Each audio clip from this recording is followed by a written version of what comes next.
देखो बेटा, आगे अगला टॉपिक। मैं ना छोटे छोटे वीडियोस बना रहा हूँ क्योंकि मैं देख रहा हूँ कई दिन से नेट बहुत स्लो है, इकट्ठी वीडियो अपलोड भी नहीं हो पा रही, तो डेफिनेटली आपको भी दिक्कत आ रही होगी डाउनलोड करने में। मैंने आज 3 बार कोशिश की कि मैं आपके साथ लाइव इंटरेक्शन करूँ, लेकिन वो कनेक्शन फेल हो रहा है, नेट नहीं काम कर रहा उतना ज़्यादा, स्पीड कम हो गई है, नेट कंपनी वालों ने कम कर दी है स्पीड। सो चलो, जो भी पॉसिबल वे है आप तक पहुँचने का उसको ट्राई करते हैं। Next topic is precision and accuracy. बेटा, ये 2 टर्म है जो मेजरमेंट में बहुत यूजफुल है, लेकिन नई टर्म है। ठीक है, जैसे कोई चीज़ आप मेजर करते हो, मान लीजिए मैं आपको एक एग्जांपल देता हूँ। सपोज ये मार्कर है, मान लीजिए कि इस मार्कर की लेंथ है 6 सेंटीमीटर। ठीक है, ये इसकी करेक्ट वैल्यू है। अब मेरे पास कोई एक इंस्ट्रूमेंट है और मैं इसे मेज़र कर रहा हूँ। इसकी करेक्ट वैल्यू कितनी है? 6 सेंटीमीटर। मैंने मेज़र करना शुरू करा उस इंस्ट्रूमेंट की हेल्प से, ठीक है, और मेरी अपनी स्किल की हेल्प से। मैंने देखा कि इसकी पहली रीडिंग 6.1 सेंटीमीटर आई, दूसरी रीडिंग सपोज 6.2 सेंटीमीटर आई, थर्ड रीडिंग सपोज 5.9 सेंटीमीटर आई। ठीक है, अगली रीडिंग सपोज 6 आ गई, और इसके बाद एक रीडिंग और है, वो 5.2 सेंटीमीटर आई, 5.8 सेंटीमीटर आई। फिर से सुनिए, करेक्ट वैल्यू 6 है इसकी। मैंने रीड करा एक बार 6.1 सेंटीमीटर, दूसरी बार 6.2 सेंटीमीटर, तीसरी बार 6 आ गई, फिर 5.9 सेंटीमीटर और फिर 5.8 सेंटीमीटर। आपने देखा है मैंने 5 रीडिंग ली इंस्ट्रूमेंट की हेल्प से और अपनी खुद की स्किल की हेल्प से मैंने इसकी रीडिंग ली। मेरी 5 रीडिंग में से एक रीडिंग ऐसी है जो इसकी एक्यूरेट है। कभी भी जब हमें मेजरमेंट करने होते हैं तो हम अक्सर किसी इंस्ट्रूमेंट की एक्यूरेसी चेक करनी हो या अपनी स्किल चेक करनी हो, तो आप देखो कि एक्सपेरिमेंट्स में, लेबोरेटरीज में जब आप जाते हो 4-5 रीडिंग्स कहा जाता है कि आप 4-5 रीडिंग्स लो। मैंने 5 रीडिंग ली इसकी, पाँचों रीडिंग का एवरेज निकाला, एवरेज 6 आया। ठीक है, अब ध्यान से समझना, जो आपने इसके मेजरमेंट्स किए थे वो सभी की सभी 5 यूनिट्स, 5 जो रीडिंग्स हैं, देखो आप, all these are very close to each other. 5.9, 5.8, 6.1, 6.2 and 6, बहुत ज़्यादा डिफरेंस नहीं है। तो जब कभी किसी चीज़ का मेजरमेंट करो और measuring values, different different measuring values या रीडिंग्स, ठीक है, if all these are close to each other, close to their average, अगर मैं इनका एवरेज निकालूँ तो सभी के एवरेज के क्लोज हैं, such measurement is called precise measurement. क्या कहलाता है? जब मेजरिंग वैल्यूज या रीडिंग्स आपस में क्लोज हो या आपस में अपने एवरेज के क्लोज हो तो उसे प्रिसाइज वैल्यू कह देते हैं। इसमें यह जरूरी नहीं है कि इन सब का एवरेज करेक्ट वैल्यू के बराबर हो या ना हो। बाय चांस अगर इन सब की जो वैल्यूज जो आई थी इनका एवरेज करेक्ट वैल्यू के बराबर हो, जैसे हम इस केस में देख रहे थे इनका एवरेज 6 आ रहा है और करेक्ट वैल्यू कितनी है? वो भी 6 है। अगर ऐसा हुआ then this measurement is also said to be accurate measurement. आगे बात समझ में? एक बार मैं डेफिनेशंस यहाँ पे, फिर यही जो एग्जांपल आपको बताया बोर्ड पर बताता हूँ। एक्यूरेसी के लिए जो मेजरिंग वैल्यूज हैं, रीडिंग्स हैं, उनका एवरेज करेक्ट के बराबर होना चाहिए, चाहे वो खुद वैल्यूज जितने डिफरेंट पार्ट में हो। Accuracy if the average values of different measurements, जो आपने डिफरेंट मेजरमेंट्स किए, दैट इज द रीडिंग्स, उनका एवरेज लिया, ठीक है, average value is close to the correct value. इस केस में जैसे 6 सेंटीमीटर था, then it is said to be accurate। और इस केस में ये बिल्कुल भी जरूरी नहीं है, note individual measurements may not be close to each other, but उनका एवरेज करेक्ट वैल्यू के क्लोज होना चाहिए या बराबर होना चाहिए, then data is said to be have accuracy, otherwise there is the poor accurate। Precision का मतलब होता है कि एक दूसरे के क्लोज होना।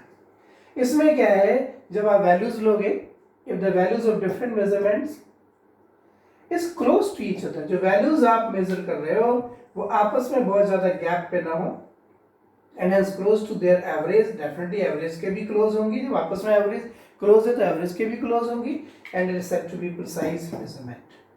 इस केस में जो एवरेज वैल्यू है इनकी, ये जरूरी नहीं है कि करेक्ट वैल्यू के बराबर हो। आगे बात समझें, किसी भी कैलकुलेशन का जो प्रोसीजर है वो इस बात पर डिपेंड करता है स्किल ऑफ द ऑपरेटर और डिवाइस जो आप यूज कर रहे हैं इंस्ट्रूमेंट वो कितना एक्यूरेट है। प्रिसीजन एंड एक्यूरेसी, कोई भी मेजरमेंट अगर गुड एक्यूरेसी वाला है तो उसकी a measurement can have a good accuracy but poor precision। ऐसा हो सकता है कि प्रिसीजन पुअर हो, वैल्यूज इधर उधर आ रही हो, बहुत दूर दूर हो, लेकिन जब हम एवरेज निकालें तो करेक्ट के बराबर हो जाए, बट रिवर्स इसका ट्रू नहीं होता।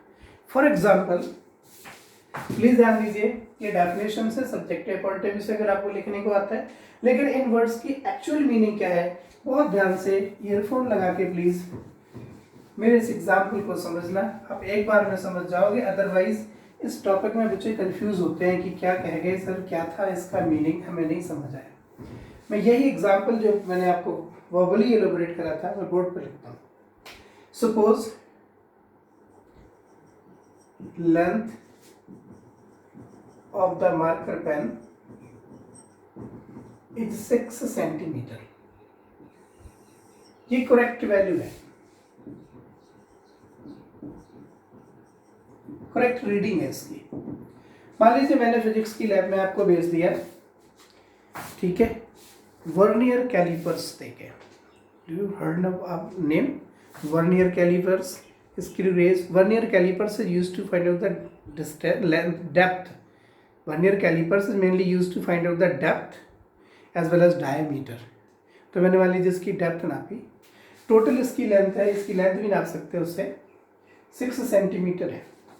मैंने आपको कहा, ठीक है, सपोज कि जब मैं आपको ये भेज रहा हूँ, मान लीजिए आप में से किसी एक बच्चे का नाम है दीपिंदर, ठीक है, दीपिंदर से मैंने कहा बेटा इसकी 5 रीडिंग्स लो। दीपिंदर ने 5 readings Lee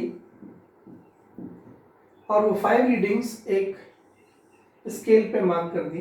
this is the point of 6 centimetre जो कि करेक्ट वैल्यू है। इसने रीडिंग ली दीपिंदर ने, मान लीजिए इसकी एक वैल्यू आ गई 6.1 सेंटीमीटर, एक आ गई 6.2 सेंटीमीटर, अगली रीडिंग आ गई 5.9 सेंटीमीटर और फिर आ गई 5.8 सेंटीमीटर और एक वैल्यू 6 ही आ गई। ये इसने रीडिंग्स ली, ठीक है, ये रीडिंग आई इसकी जो इसने वर्नियर कैलिपर से या किसी भी इंस्ट्रूमेंट की हेल्प से ली।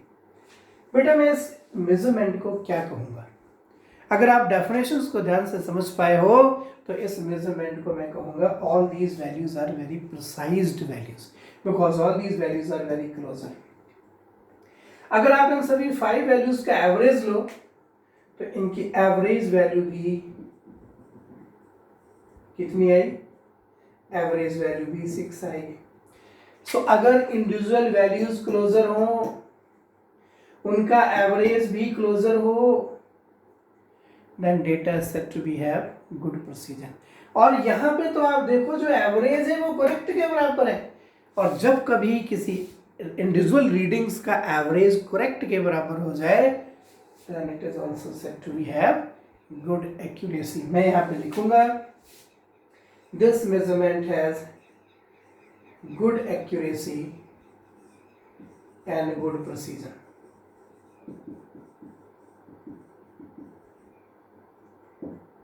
अंडरस्टैंड, ठीक है।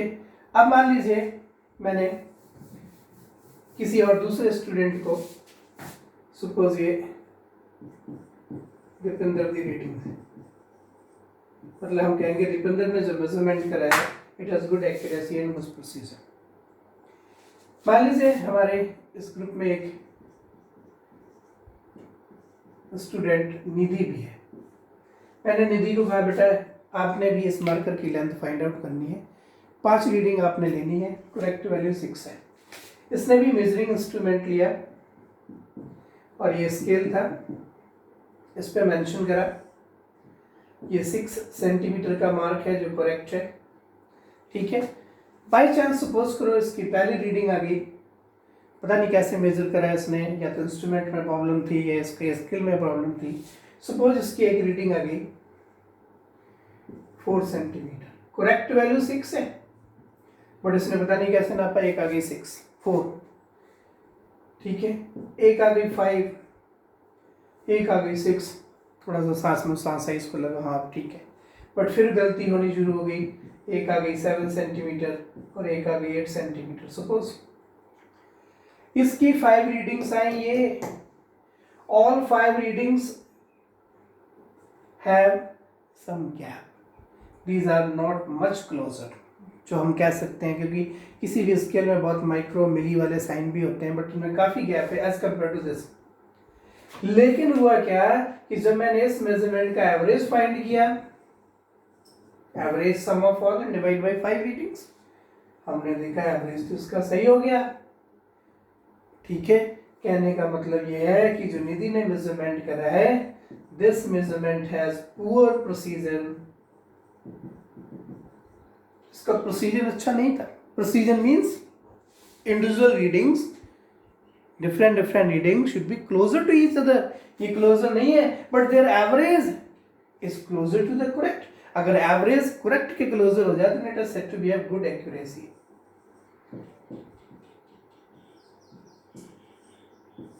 This measurement is said to be this. आगे बात समझ में? ठीक इसी तरीके से सपोज हमारे पास एक और स्टूडेंट है, उसको कहा गया कि भाई आप मेजरमेंट करिए, उसको मैंने स्केल दिया और मैंने कहा ये 6 सेंटीमीटर का मार्क है जो करेक्ट है। अब ये इसने बड़े डर के जो है कैलकुलेशंस की। सपोज जतिन को मैंने कहा जतिन रीडिंग करनी है, आपके इस मार्कर की लेंथ निकालनी है, एक इंस्ट्रूमेंट दिया है। इसने क्या करा, जतिन ने, और डर के रीडिंग करनी शुरू करी। 6 सेंटीमीटर करेक्ट वैल्यू है, लेकिन इसकी पहली वैल्यू आ गई 4 सेंटीमीटर। फिर डर गया, दोबारा की तो 4.1, 4.2, 3.9, 3.8 ये रीडिंग्स आई इसकी। बेटा ध्यान से देखिए, जो ये रीडिंग्स आई हैं आपस में बहुत क्लोज हैं, लेकिन इनका एवरेज करेक्ट के क्लोज नहीं है। So this data is said to be have good precision। Jatin ने जो मेजरमेंट करा उसका प्रोसीजन तो अच्छा है, but poor accuracy. Good precision, poor accuracy. Accuracy इसलिए पुअर है कि इसका एवरेज इससे मैच नहीं कर पाया। एक्यूरेसी के लिए ये आप कुछ भी मेजर करो, उनका एवरेज करेक्ट के बराबर आ जाए, देन एक्यूरेसी सही है। प्रोसीजन क्या है, आप भले गलत निकाल रहे हो, लेकिन आप जो वैल्यूज फाइंड आउट कर रहे हो all should be very closer to each other, closer to their average, then good precision, ठीक है। अगर ये closer to average as well as correct value के बराबर है, then good precision, good accuracy. समझ गए? अब मान लीजिए कोई हमारे पास एक ऐसा स्टूडेंट है जो, जिसको मैंने मेजरमेंट दिया और उसने ये मेजरमेंट करा। मान लीजिए हमारे ग्रुप में जो है वो एक स्टूडेंट ले लेते हैं, अब ये मिटा देता हूँ जितेंद्र।